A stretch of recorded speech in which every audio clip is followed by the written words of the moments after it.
Pahayag ng pakikisa ng Alliance of Concerned Teachers sa lahat ng mga Pilipinong nagdadalamati ngayon dulot ng kalamidad ng ating kinakaharap.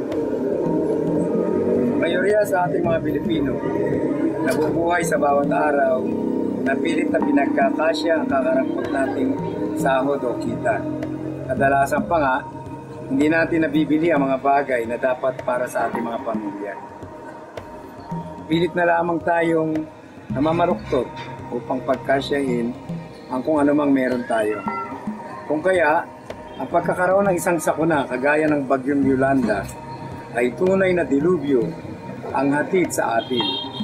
Nakikita at narinig natin mula sa mga balita kung paano nilumpo ang nasabing bagyo ang ating mga kababayan sa gitnang bahagi ng ating bansa, partikular sa Kabisayaan. Nasaksihan natin mula sa mga balitang ito ang nakakanginig laman na kalagayan ng ating mga kababayan. Ang nasabing kalagayan ay binaluha pa ng malinaw na hindi handa ang pamahalaan sa pagharap nito.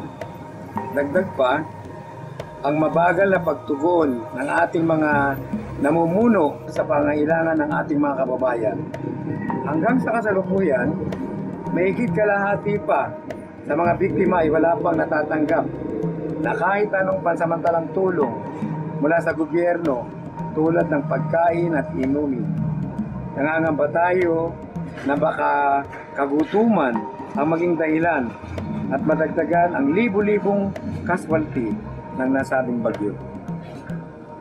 Sa partikular din po, mula Region 5, 6, 7, and 8 pa lamang ay may 84,273 mga guro na kasama sa lupang nasalanta ng bagyo. Napakalaking bilang po ito ng mga kaguruan na kailangan nating tulungang makabangon at sa gayoy muling makabalik sa kanilang pagtuturo.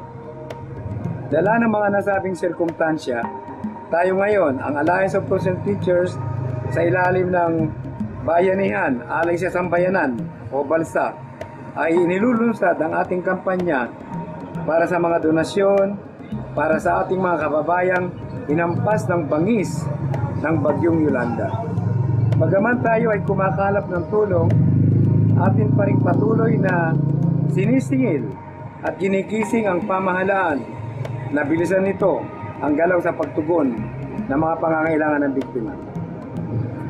Sa bahagi naman ng mga kawani at guro, kami po ay humihiling sa inyo na makabahagi ng kaunting halaga mula sa inyong bonus o 13-month pay para sa mga biktima. Inahamon din natin ang mga opisyales ng mga government financial institution, government-owned controlled corporations na ibahagi nila ang kanilang naglalakihang bonus para rin sa ayuda sa mga biktima. Tama na po ang pagpapasarap ninyo sa malalaking bonus na yan. Ibigay nyo naman sa mas higit na nangangailangan.